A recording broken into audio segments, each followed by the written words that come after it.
Here, Mayor, I also have this slide that had the schedule of when things were introduced, and so. Oh, yeah, There see, were that's what I questions. was looking at, and it was in long form, so that's a little bit easier to look at in there, I'll too. pull that out. Okay, we'll do that. This purple services one? Yeah, you can take that with you, too. That would help. That would help. I'm up on my K. I'm good. I don't know if you need a copy of that, Copy what? the schedule, the time. This one? I got it. Right here. And Thomas Warren is here, too. You know who he is, but he's hiding behind the camera, so. I'm Carrie today. Yeah, she's Carrie. Carrie's driving right now. Uh-oh. She's driving to St. Louis. Wonder what's in St. Louis. Her daughter. Ah, She has one daughter. Kayleen is there. okay. And Kayleen's going to have a baby. Ooh. So Carrie's three daughters are busy having babies, all of them right now. Nice. So she's a happy grandma, let me tell you.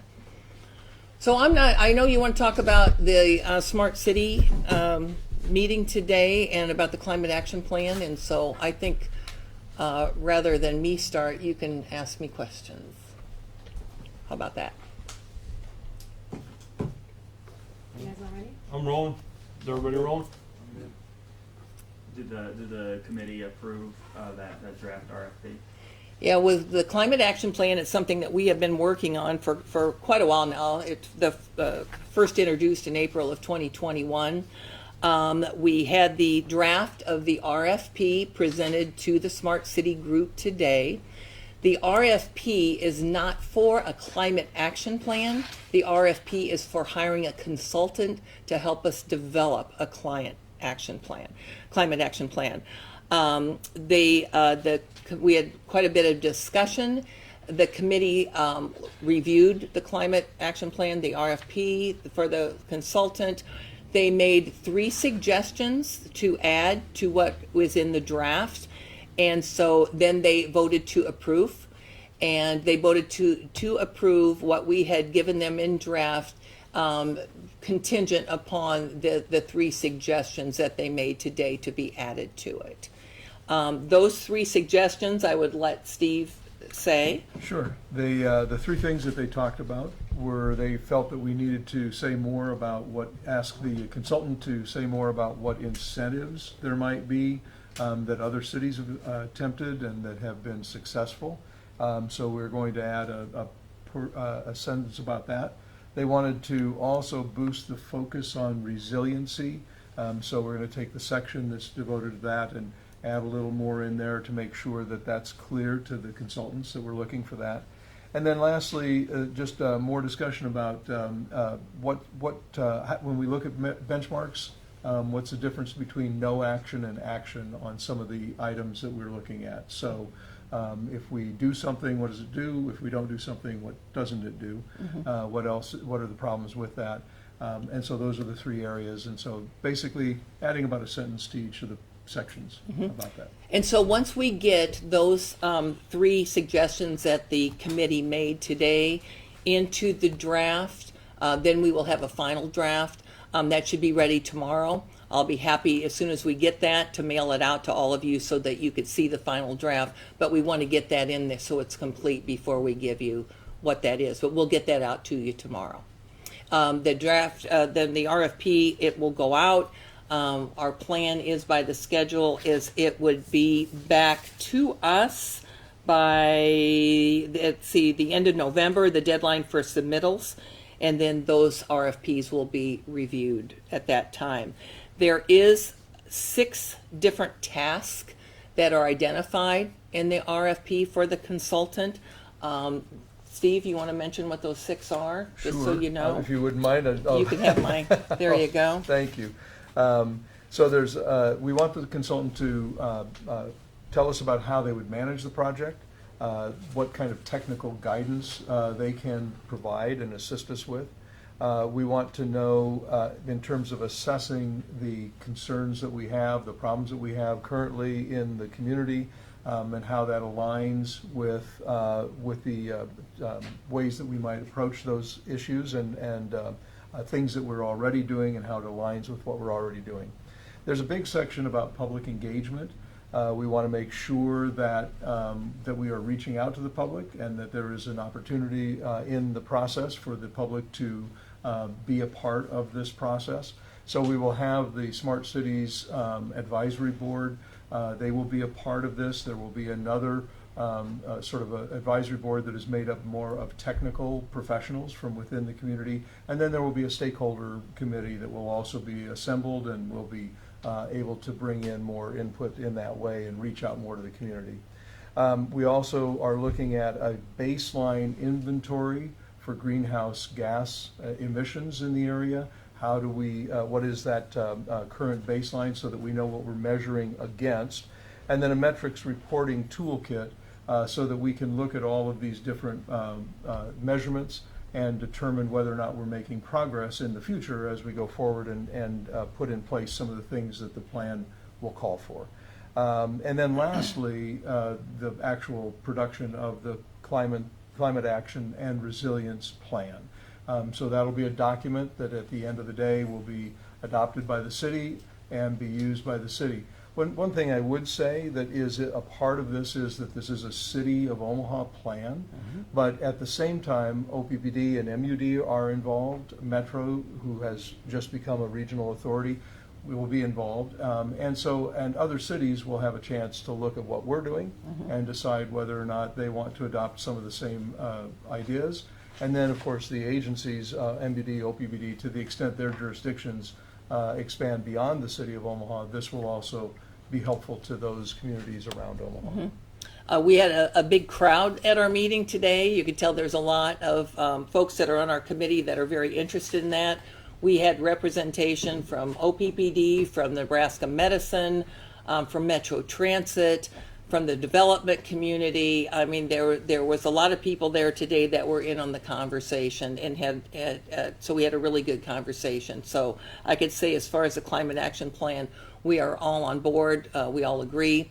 We're moving forward with it. I do want to say that the City Council did pass a resolution saying that we will move forward with a climate action plan and we would fund it out of 2022 funding. Legally, that is something we can't do, is use the 2022 funding for this, and so we're not going to fund it that way. And we are already moving forward with it through the Smart City group. And so I want this process that was started back in 2021, April of 2021. I think this is the proper route to go, is go through the Smart City group. There's a lot of representation from all over the city. And I think since we are going forward with the RFP for the consultant, that's the way that we are going to proceed. Why do you think it's taking this long? It's really not taking long. I don't think it's taken long at all. You know, it was introduced in April of 2021. We started with the draft in July of 2021. We had a rough draft by the end of August. We did have a working group that was established that could really dig into it a little more detailed than the whole group, and that was just established last fall. And so the council had a resolution in November about a climate action plan, and we've already agreed to do that. And so, you know, the working group has met again to review it. So it's a process, but we have the final, we will have the final draft tomorrow. And like I said, with a few changes approved by the committee, I have to say I have to not blame COVID for everything, but this is the first time the entire group has gotten together physically for quite a while. But, okay, so this is not the actual plan. Yes. When do you think you'll actually have a plan ready to deliver to the city council? You know, a lot of that depends on you know, the consultant and the work that we do with the consultant. We think that the project should be complete by June of 2024. So that's kind of our project schedule. I am giving you today the scope of services and the project schedule, so it's on there, right there. And it talks about when council approval will be. I believe that we will want these RFPs back by the end of this year. It probably won't go to council approval until, February, I would say, of 2023. And so projection start date should be February of 23. And so project completion should be June of 2024. That's our schedule.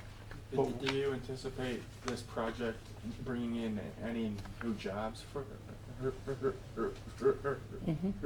For other, the city? yeah, it possibly could be.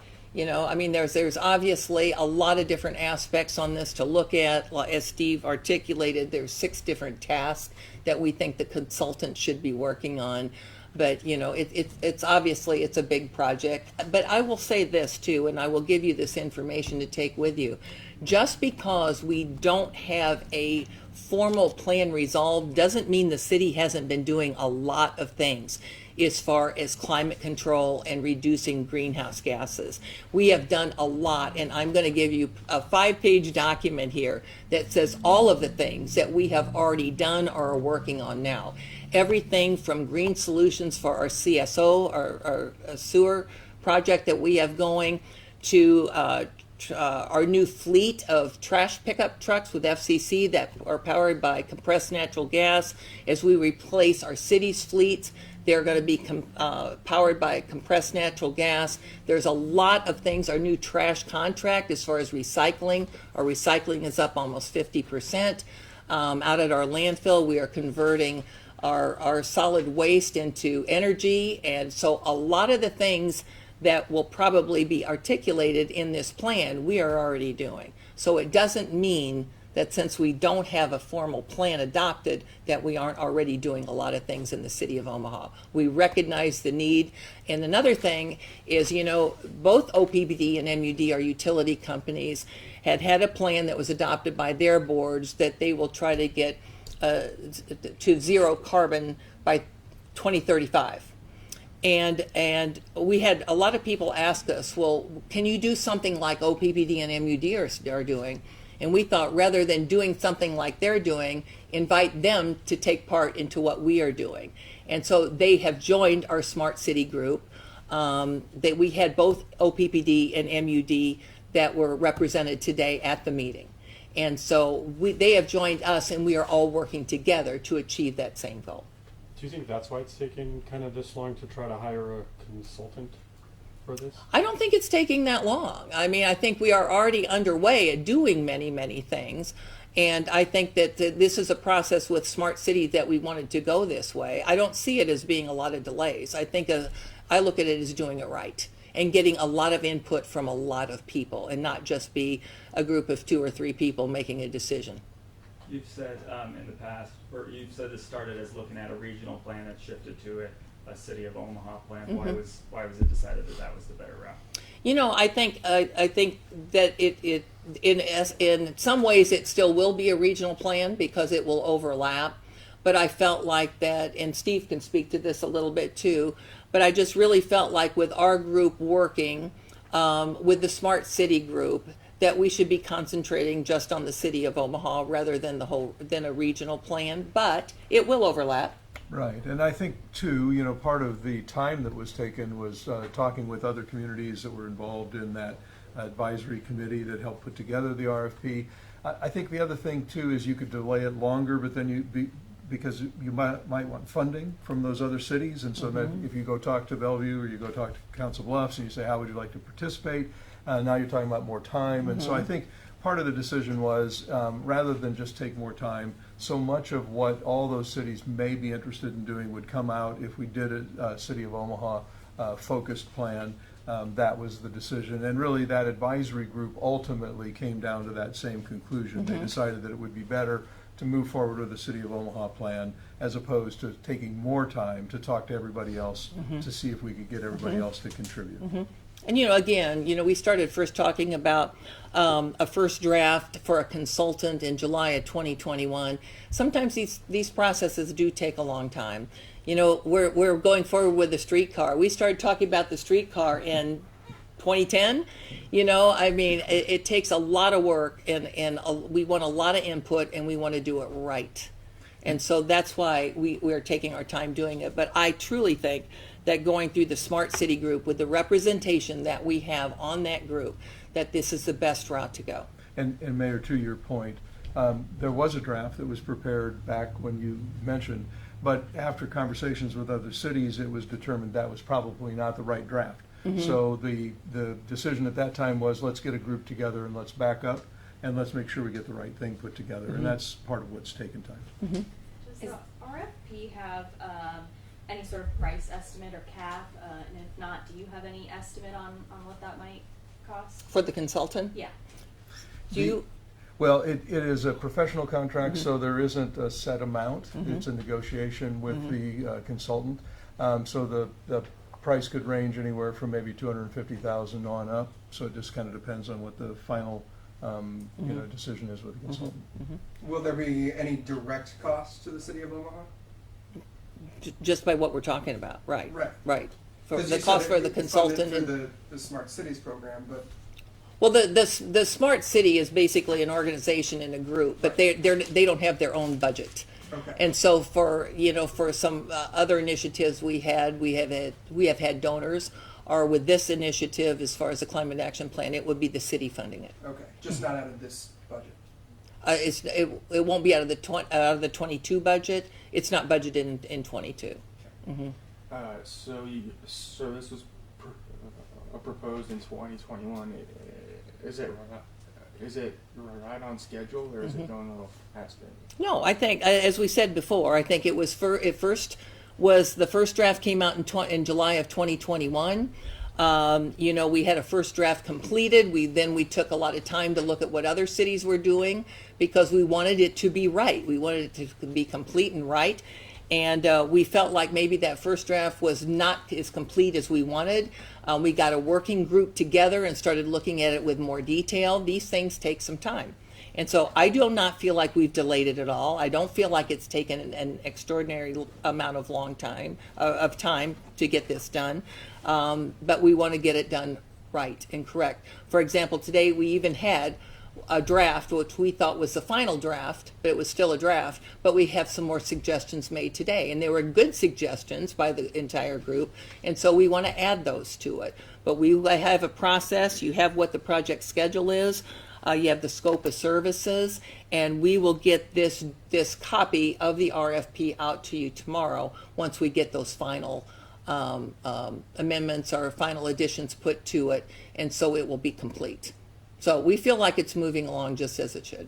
Going back to just the very basics, why do you think it's vital for Omaha, a city of this size, to have a climate action plan? Because I think we all recognize that what is happening. We all recognize that it's important for all communities. It's important for the community. It's important for the citizens, for our health. And I think it's something that is obvious that it's something that we should all be working together on. If we can reduce the green gas emissions and help our environment and help the future of our environment and the future of our world, that's something we definitely should be working on and doing. But like I said, even though we don't have a formal climate action plan yet, that doesn't mean we haven't been doing a lot of things in the city of Omaha for years now to reduce green gas emissions and do the things that we think we need to do. So we are looking at those things all the time. And I will give you the example of many things that we have already done and many of them already completed or that are ongoing.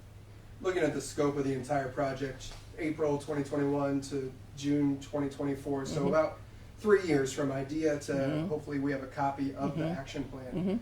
Looking at other cities that have done this, is that a fairly similar timeline? Well, I don't know. Have you looked at timelines for other cities? Well, I think in terms of the timeline from today until 2024, I think it's a reasonable timeline, yes. I think the other thing too is we've benefited from what other communities have done, and so there's more for us to look at, more to see, and so I think all in all, we'll get a better plan as a result of that. To me, it doesn't have a lot of meat if you say, well, this community has a climate action plan, a formal one, and you don't. If you look at their plan and there's not a lot of meat to it, and ours is really, is complete and has a lot of thought and has looked at other cities and incorporated what other cities have done that has worked and taken things out that didn't work, got a lot of public input. These are all really important things. So we think that even though ours has taken a little time, it didn't take an extraordinary amount of time, but it's going to be a great plan. It's going to be complete, and we're going to have a lot of buy-in from all the stakeholders. Are you looking to hire a consultant here locally, or is it a national search? I know that Lincoln hired somebody from Omaha. I mean, is there any thought behind that, if it's local or national? That we'll just see what we get when we put out the RFP. But I mean, we are definitely open to either look. We want the best person that we can get, and that might be somebody local, and that might be somebody from another city or another state. We have a consultant right now that's working with us on the streetcar, and that consultant is from Portland, Oregon, because he's the best. And so that's what we're looking for. And you could get a combination. Yeah. You could have someone local that teams with someone that's national, so it's always possible we'll get both. Mm-hmm. Do you plan on vetoing the resolution that was approved by the city council last week regarding this plan? Those are resolutions. Resolutions are basically a statement. They don't have any legal standing whatsoever. And so you will know tomorrow. I'm going to notify tomorrow what I'm going to do with those resolutions. You talked about incentives. Are cities with climate action plans more likely to qualify for federal funding for certain projects? I'm going to let Steve weigh in on that too. But, the conversation basically today was, well, if we have a plan, what incentives do we have built in to give people the incentive to go ahead and comply with this, and if they don't comply, what happens with them? And that was a really good thought to put in here. We have to think about that a little bit, and what other cities do as incentives, I'm not really sure. Are you?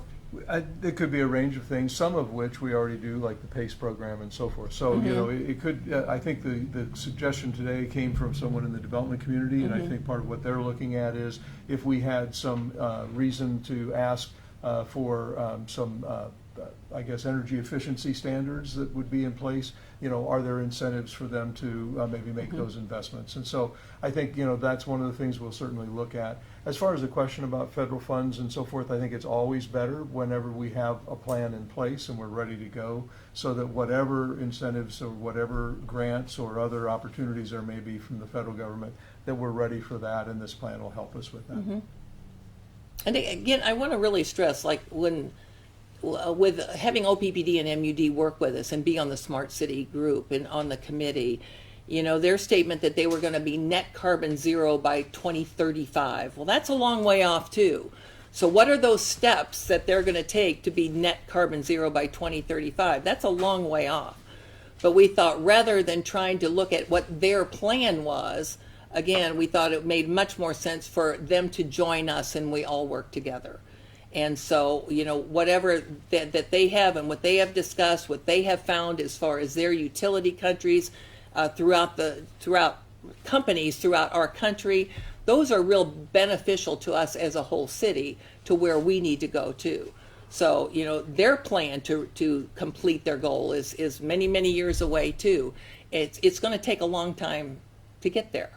Are we going to be able to change the climate with all these things that we are doing? That question is still out there. But are there things that we can do to reduce green gas emissions? Yes, there are. Is it really going to change the climate at the end? That question is unanswered. So I think the best plans are the ones that are well thought out and that all the stakeholders are working together, and that's what we're doing. Some members of the public have felt like this hasn't been a top priority for the city. I mean, is this a top priority for the city, and what's your response to some of those folks? Yeah, it's a top priority for the city. We have many priorities, and this is one that is a priority for us. It's a priority for the Smart City group, and it's something that we are actively working on, and we will get complete. And to show you it's a priority, I can show you all of the things that we have been doing in the past 3 or 4 years to address climate and to address sustainability too, and resiliency. And so these things we have already been working on. And so those that say it's not a priority, I think they're just wrong. Why does it take a long time to hire a consultant, though? Because we wanted to do it right. And we developed an RFP. The first one was in April of 2021, and I explained that timeline to you already. That we had a draft for a consultant. We got together after we were looking at what other cities did. We thought that we needed to add more and maybe go in a little bit different direction after we studied what other cities did. We got a small working group together to really look at the details and iron out the details. And then we redeveloped an RFP that we thought was exactly what we wanted it to be. And to clarify, you've said that Metro Smart Cities will keep working on, or kind of working with the consultant moving forward and being part of that process. Right? Absolutely, yes, yes. We have a lot of very enthused, energetic stakeholders that are members of our Smart City group, and they're all engaged in this, and they all really want to see it happen, but they want to see it happen right. They want us to have a good plan, not just to say, hey, we have a plan, here it is. We want to have a really good, comprehensive, complete plan based on best practices that we could see throughout the country. We want to learn from what other cities have done, what works and what doesn't work. We will have a very good plan in Omaha as we move forward. I think the thing that I could stress the most about the group today is they're focused on now and moving forward in the future.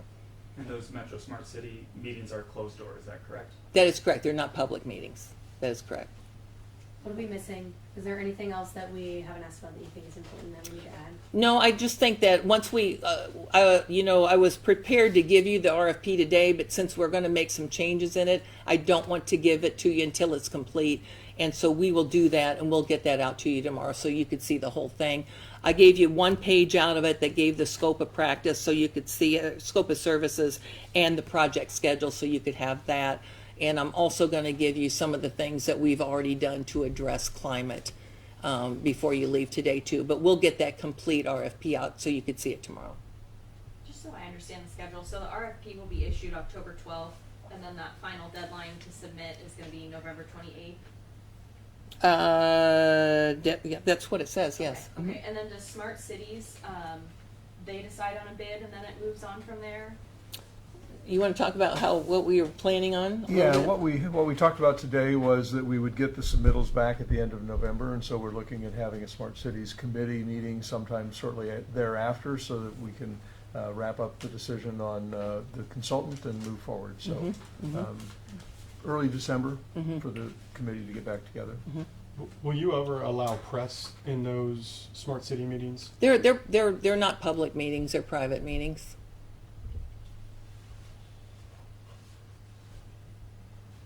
Mayor, if you don't mind, slightly off topic on something that was brought up yesterday at City Council. Possible concerns over the streetcar and the protected bike lane on Harney. Why is it important to find a marriage where both of those work? And do you envision something where the protected bike lane might have to move? Well, you know what, the city of Omaha is seriously committed to all modes of transportation in the city of Omaha, including protected bike lanes in the downtown urban core. We definitely are. The Smart City Group commissioned that pilot. It was an 18-month pilot. We put it on Harney Street because it had so many mix of uses. You know, it had residential, it had single family, multifamily, it had business, it had construction, it had everything going on Harney Street, and we thought that would be a good place to start it. So we did the Midtown to Market Bikeway pilot for 18 months. And we got a lot of information from that pilot. It hasn't been analyzed yet, and so we still need to do that. But what we do know is that it is a huge challenge if you try to run a bikeway along with a streetcar. And you know, it was just decided by the streetcar authority just this week for the route of the streetcar, and it would go west on Farnham, loop around, and go east on Harney.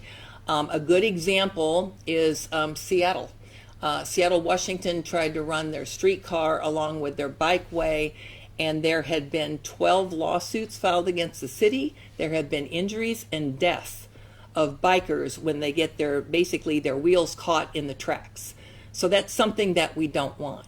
And we also, for the pilot we're doing on Harney, is, you know, we decided to put the bike lane on the south side, but we even learned a lot about what side of the street works best. And so we have to analyze the data that we have already, but we do know it's a huge challenge to put a bikeway in the same lane that a streetcar is. Could they coexist? It would be a challenge. But what we really want to do in the city of Omaha is look at our urban core and look at what the best streets would be to do a dedicated bike lane, or dedicated and a protected bike lane are two different things. We already have dedicated bike lanes in downtown. We have one, for instance, on St. Mary's, and yes, it does go over the bridge. But if you want a protected bike lane, those are those that we really don't have yet. There's also many ways to protect it. You know, these ballards that you see on Harney Street that are basically glued to the pavement right now, and they're always being knocked over, isn't the most aesthetic looking protection you can have. And we're going to look at what other cities do too. Sometimes they do planters and things that make it look a lot better, a lot more attractive. And so we need to analyze that data that we have from the pilot, and then and then the Smart City group will look at it. But we haven't even gotten there yet, and the pilot won't be over until the end of this month. But we've got months of data. You know, the other thing is last winter was, thank goodness, was pretty mild, and we only had to plow twice. And so plowing around all those bollards is a real challenge too, and especially when there's ice.